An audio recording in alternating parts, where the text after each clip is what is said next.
죄 없는 자가 돌로 치라 하는 제목으로 은혜를 나누기를 원합니다.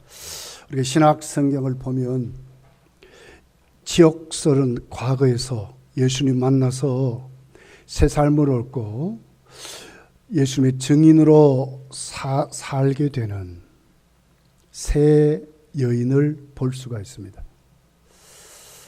우리가 첫째 요한복음 4장을 가서 보면 사마리아 수가성 여인이 남편 5이나 있었어요. 예수님 만나서 새 삶을 얻었습니다. 결국 그도 전도자가 됩니다. 오늘 두 번째 여인은 오늘 본문에 나와 있는 내용이고, 그리고 세 번째 여인이 막달라 마리아입니다. 7 귀신 들어서 인생이 귀신에게 붙들려 살았던 창녀였지요. 예수님 만나서 새 삶을 얻고 부활의 증인이 되게 되는 것으로 영광 돌리는 삶을 살게 됩니다. 그리고 오늘 본문에 세 번째 여인이 있습니다. 어떻게 보면 가장 치욕적인 여인이죠. 자, 3절에서 5절이 이렇게 기록을 합니다. 서기관들과 바리새인들이 간음 중에 잡힌 여자를 끌고 와서 가운데 세우고 예수께 말하되 선생이여, 이 여자가 간음하다가 현장에서 잡혔나이다. 모세는 율법에 이러한 여자를 돌로 치라 명하였거니와 선생은 어떻게 말하겠나이까. 치욕스러운 현장을 잡혀서 바리새인과 서기관들에게 예수님을 고발하려고 현장에 잡힌 여인입니다. 변명의 여지가 없어요. 그러며 끌려왔다 그랬어요. 그냥 끌려왔겠습니까? 매질을 당하고 수치는 욕도 먹었을 것이고, 그리고는 사람들 중에 가운데 세웠습니다. 그리고는 그들이 돌로 치라고 할 수밖에 없는 환경을 만들어 놓았습니다. 이 여인이 예수를 만나게 되는 장면입니다. 치욕스러운 여인이 예수님 만나서 구원받고 예수님의 자비의 증인이 됩니다. 한 생명을 구원하는데 예수님은 어떤 희생을 치르는가? 한 생명이 구원하는데 어떤 환경에서 구원을 받았는가 하는 것이 오늘 실질적인 본문의 내용입니다. 여러분 보십시오. 이 본문은 우리에게 첫 번째로 가르쳐주는 것이 뭡니까? 사단의 괴계가 있습니다. 바리새인 서기관들이 예수님을 고발하려고 계획적으로 꾸민 음모입니다. 그리고 사람들은 어떻게 보면 사주받았을 것 같아요. 돌로 칠 수밖에 없다. 예수님께 고발하잖아요. 당신 어떻게 해야 됩니까? 이렇게 예수님이 끌고 왔는데 돌로 치는 그들 가운데 중간에 세워진 모든 것이 뭐요? 이 한 여인을 통해서 예수님을 고발하려고 하는 계획적인 음모입니다. 한 생명을 구원하는데 사단의 멋진 계획과 작품이 꾸며져 있었다고 하는 겁니다. 전도는 이런 것입니다. 교회가 세상을 이기고 생명을 구원하는 데는 이런 사단의 계획적인 음모들이 넘친다고 하는 겁니다. 우리 이것과 싸워서 이겨야 된다고 오늘 성경이 우리에게 말하고 있는 내용입니다. 자, 6절이 이렇게 기록하죠. 그들이 이렇게 말하면 고발할 조건을 얻고자 하여 예수를 시험함이니라. 고발할 조건을 얻고자 예수를 시험하려고 한 여인을 아주 치욕스런 그 현장을 딱 포착하는 것입니다. 왜 간음하는 현장에서 잡혔을까요? 꾸민 계획입니다. 잘 알고 있었습니다. 그런데 이때 딱 잡은 것입니다. 누가 여러분 간음하는데 알게 간음합니까? 근데 딱 그 현장을 잡은 거예요.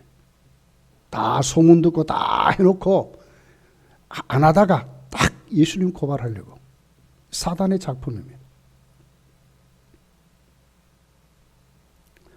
그리고는 왜 진짜 그들이 율법이 간음하는 사람은 돌로 쳐 죽이려 했다 하게 되면 왜 간음한 그 여자뿐입니까? 상대는 없습니까? 남자는 없습니까? 그런데 왜 남자는 없습니까, 여기? 자, 레위기 20장 10절입니다. 누구든지 남의 아내와 간음하는 자 곧 그 이웃의 아내와 간음하는 자는 그 간부와 음부를 반드시, 간부도 여인도 죽이라 그랬어요. 그럼 상대도 있어야 되는데 왜 여인만 데리고 왔습니까? 신명기 22장 22절에 보면 어떤 남자가 유부녀와 동침한 것이 드러나거든 그 동침한 남자와 여자를 둘 다 죽여 이스라엘 중에 악을 처할지니라. 둘 다 죽이라 그랬는데 남자는 없잖아요. 뭔가 잘못되지 않았습니까? 약한 여인만 끌고 온 것입니다. 계획적인 바리새인과 서기관들의 음모입니다. 사탄의 계책입니다. 요한복음 8장은 예수님이 바리새인과 서기관들과 변론하면서 바리새인과 서기관들을 뭐라고 그럽니까? 너희의 아비는 마귀라고 합니다. 너희들 거짓말을 밥 먹듯이 한다고 예수님은 그들을 향해서 그렇게 말합니다. 이 사람들입니다, 지금. 우리가 생명을 구원하는데 이런 사람과 싸워서 우리가 이겨야 되는 것입니다.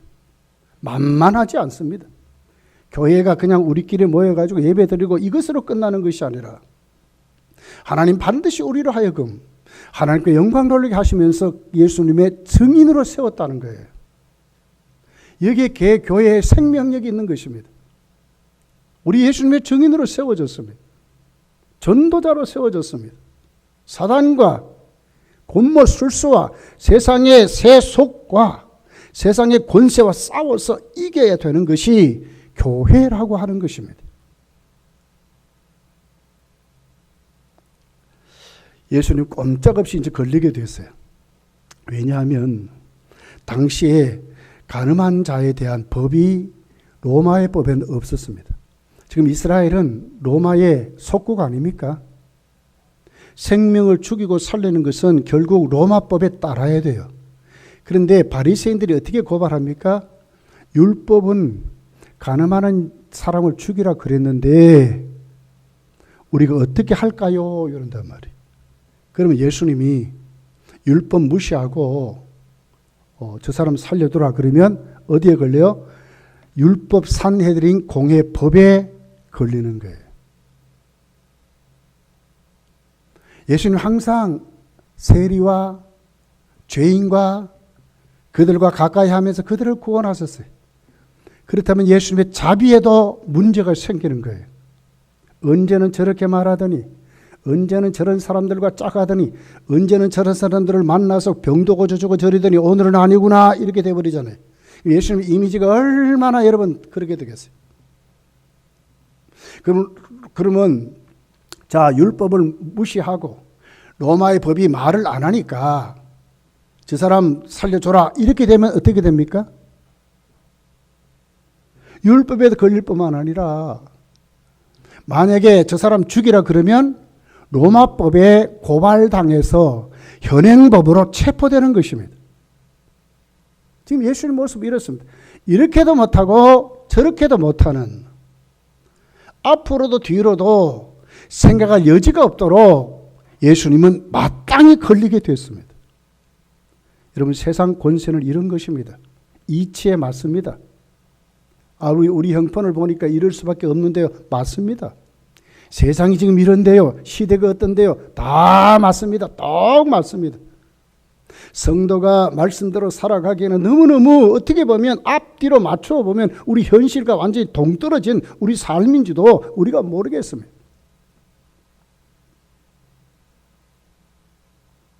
자, 오늘 이 군중들을 보십시오.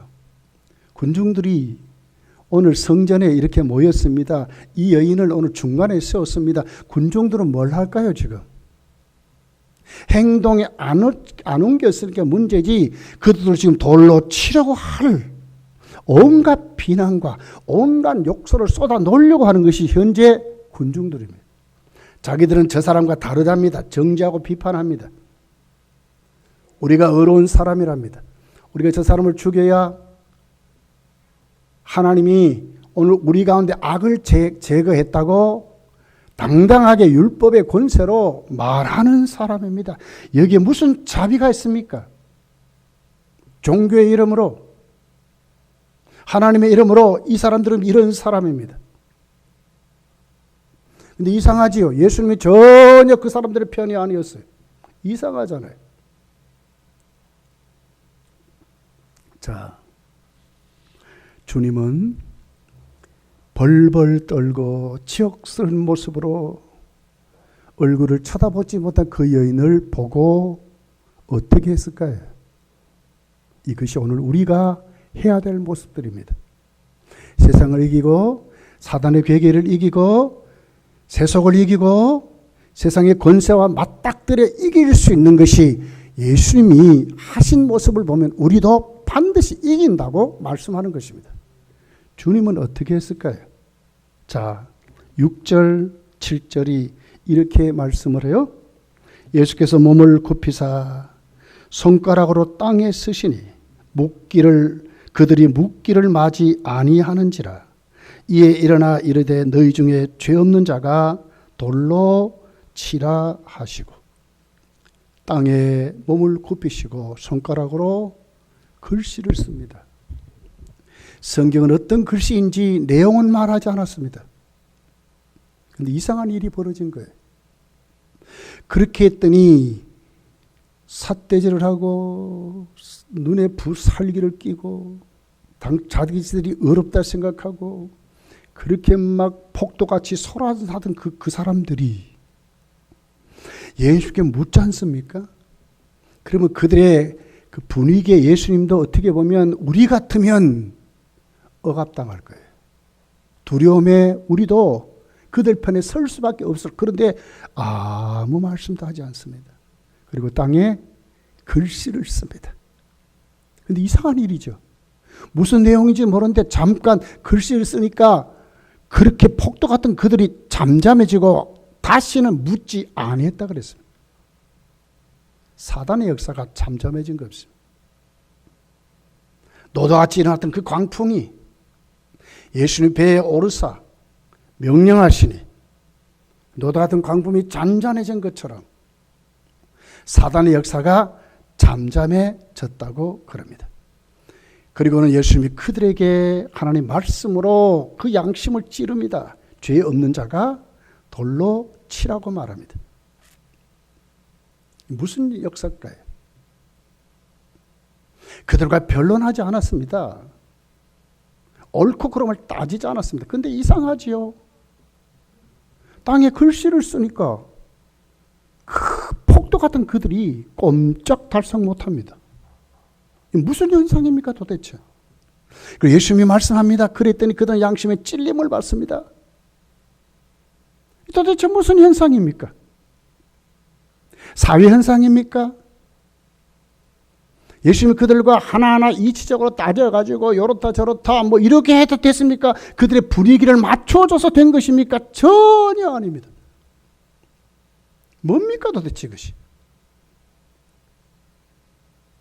자, 우리 조금 더 그 앞에 장을 가서 보면 예수님이 바리새인과 서기관 유대인들과 명절날 참 생수에 대해서 말씀을 합니다.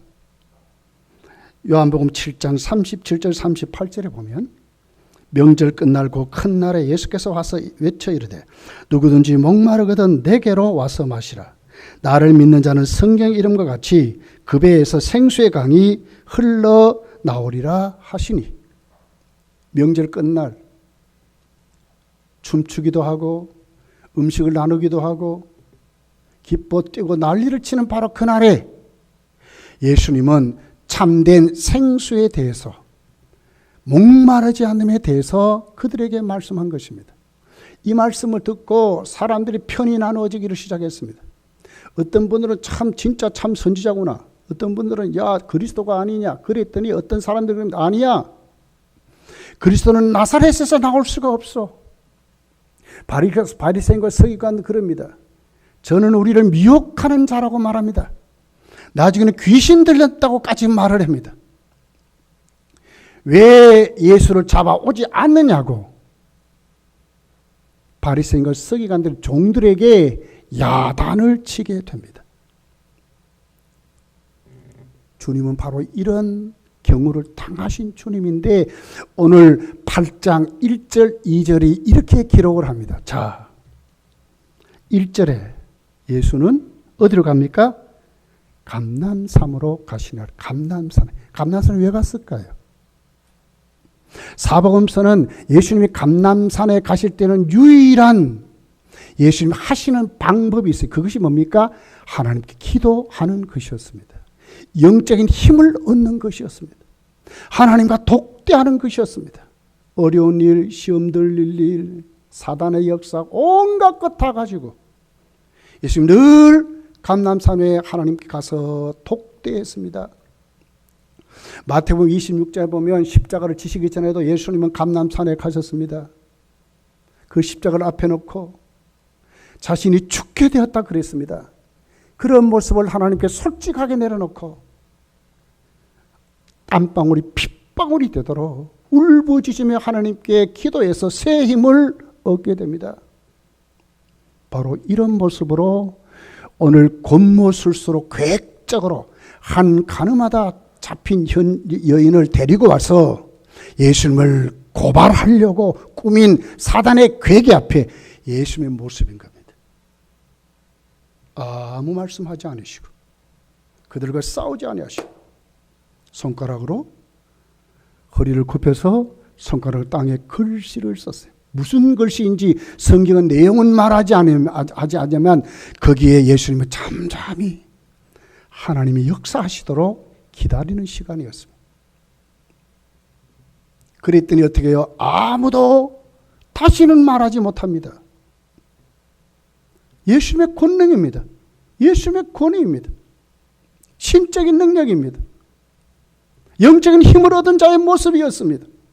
교회는 바로 이것으로 가야 합니다. 세상을 이길 수 있는 힘이 어디서 나오겠습니까? 영적인 힘입니다. 그들과 맞대리해서 이거는 저렇고 저거는 이렇고 날마다 이치적으로 따지면 우리가 져요. 세상은 세속으로 물들어져 있습니다. 욕심과 정욕으로 꽉 차 있습니다. 모두 다 자기중심적으로 살아갑니다. 이것과 맞다르게 해서 자기중심적으로 아무리 변론해 보십시오. 못 이겨요. 이길 수 있는 방법, 유일한 방법입니다. 그럼 영적인 힘입니다. 영적인 파워입니다. 오직 성령이 임하시면 너희가 권능을 받는 것입니다. 교회는 이런 것입니다. 우리는 다 그런 사람인 것입니다. 성도가 그리스도의 증인으로 살아가려면 무엇이 있어야 되겠습니까? 하나님의 권능을 받아야 되는 것입니다. 세상의 힘이 아니라 하나님의 권능을 받는 사람으로 세워져야 되는 것입니다. 하나님께 엎드리는 사람, 하나님을 바라보는 사람, 잠잠히 엎드려서 글씨를 쓸 줄 아는 사람, 하나님을 기대하는 사람, 거기에서 무엇이든 하나님의 말씀이 나오는 것입니다. 예수님이 말씀하시잖아요. 죄 없는 자가 돌로 치라고 말합니다. 누구든지 여기에 하나님의 권능이 나타난 겁니다. 생명을 구원하시려고 오늘 이 한 여인을 구원하시려고 하시는 예수님의 멋진 작품이 하나님의 말씀으로 함께 했을 때에 사단의 역사를 이겼다고 성경이 우리에게 말씀을 하고 있는 것입니다. 이런 모습으로 오늘 본문 2절에 보니까 아침에 다시 성전으로 들어오시니 백성이 다 나와서 그들을 가르치다. 그래서 왜 가르쳤습니까? 이런 모습으로 성전으로 가신 것입니다. 그들을 구원하시려고, 그들을 하나님 백성으로 만드시려고 하나님이 그렇게 하신 것입니다. 이것이 성도의 모습이 되어야 하는 것입니다.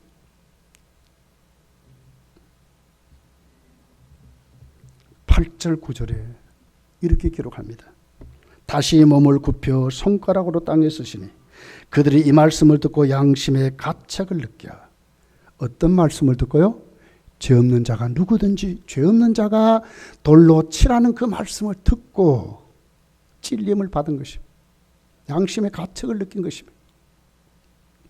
어른으로 시작하여 젊은이까지 하나씩 나가고 오직 예수와 그 가운데 섰던 여자만 남았다라고 말하고 있습니다.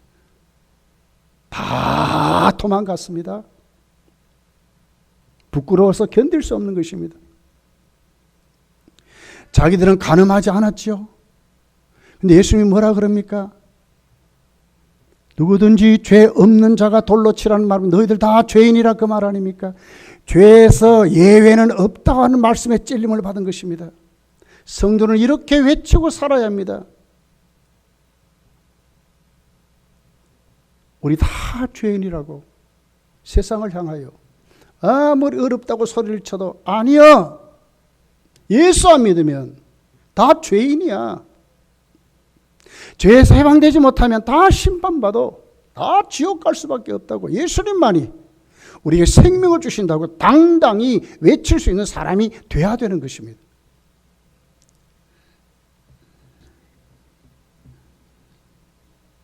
예수님 어떻게 하셨어요? 자, 29절에 보면 왜 이렇게 됐는지 이유를 명확하게 얘기해요. 나를 보내시니까 나와 함께 하시도다. 왜 함께 합니까? 생명을 구원하려고 하기 때문에. 사단의 괴기를 물리치려고 하시기 때문에. 하나님 뜻을 이루며 살려고 하기 때문에 하나님이 함께 하는 것입니다. 나는 항상 그가 기뻐하는 일을 행함으로 나를 혼자 두지 아니하셨느니라고 말하고 있습니다. 우리가 정말 생명을 구원하는데 눈을 뜨고 우리가요, 세속을 이기고 사단의 계기를 물리쳐버리고 어떻게 하든지 예수님과 같이 열정적으로 하나님의 사역을 감당하려고 하면 하나님 반드시 우리와 함께 하신다는 거예요. 믿습니까? 하나님이 함께 하신다는 거예요. 문제는 이 사역을 안 하니까 문제인 거예요. 우리 삶이 하나님 앞에 주님같이 사탄의 계계와 맞짱을 뜨고요, 세속의 음모, 곤모, 술수와 맞짱을 뜨려고. 왜? 생명을 구원하려고. 거기에 내 삶이 영적인 힘을 얻어서 하나님 말씀을 가지고 가면 누가 이긴다고? 우리가 이긴다고 말하는 거예요. 우리가 이기는 거예요. 세상의 이치로 딱딱 자를 대듯이 아무리 우리가 그들과 변론하고 이기려고 해도 우리는 못 이겨요. 그것 가지고는 못 이긴다니까. 예수님도 그렇게 해서는 못 이긴다니까요. 율법이 말한다고 하잖아요. 그리고 현재 법, 로마의 법은 그 법을 하면 너희들 고발당한다고 말은, 이래도 걸리고 저래도 걸린다고 하는 거예요. 근데 성도는 이럴 때 어떻게 해야 되는가? 영적인 힘을 가지고 진짜 생명을 사랑하는 마음으로 하나님 말씀을 가지고 가면 하나님이 함께 하심으로 하나님 기뻐하는 일을 하기 때문에 우리가 이긴다고 오늘 명확하게 예수님이 말씀하는 거예요. 우리 다 이 자리로 나가시기를 예수님 축복합니다. 다 이 자리로 갔어요. 자, 이 여인을 예수님이 어떻게 구원합니까? 독대합니다. 독대. 1대1로 예수님이 그 여인을 독대해서 구원하시고 계시는 것을 봐요. 자, 9절 하반절에 보니까 오직 예수와 그 가운데 서는 여자만 남았대. 다 가고 예수님과 여인만 남은 것입니다. 우리의 구원은 다 이렇게 이루어졌습니다. 두루뭉실하게 이루어진 거 아닙니다. 만세전에 나를 택하여 나 같은 죄인 택하여 하나님이 나를 독대하신 것입니다. 내 개인을 하나님이 나를 구원하신 것입니다. 아무리 내 아내가 잘 믿고 내 남편이 잘 믿고 내 자식이 잘 믿고 내 부모가 잘 믿어도 예수님과 독대하지 아니하면, 예수님과의 만남이 없으면 그 사람은 지옥 갑니다. 지옥 갑니다. 오늘 이 여인이 어떤 여인입니까? 추잡한 여인입니다. 예수님은 이 여인을 지금 독대하는 겁니다. 마다하지 않았습니까?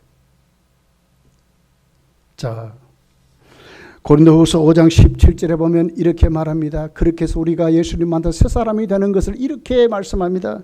그런즉 누구든지 그리스도 안에 있으면 새로운 피조물이라, 새롭게 태어나는 것입니다. 과거에 추잡한 여인이 이제는 아닙니다. 예수님 만나서 새 사람 되면 그 추잡한 죄에서도 용서함을 받고, 사람들의 손가락질도 우리가 나오게 되고, 절대로 정죄를 받지 아니하고, 사단의 음모와 권모 술색에서도 전혀 저촉되지 않는, 정죄되지 않는 사람으로 새로운 삶을 살아가게 되는 것입니다. 그래서 새로운 피조물이 된, 새로 만들어진 하나님의 작품이 된 것입니다. 이전 것은 지나갔으니 보라 새 것이 되었도다. 그렇습니다. 이전 것은 다 지나갔습니다. 솔직하게 저와 여러분은 어떤 사람들이었습니까? 미신에 찌든 나라에 미신에 찌든 사람들로 살아왔습니다. 우리가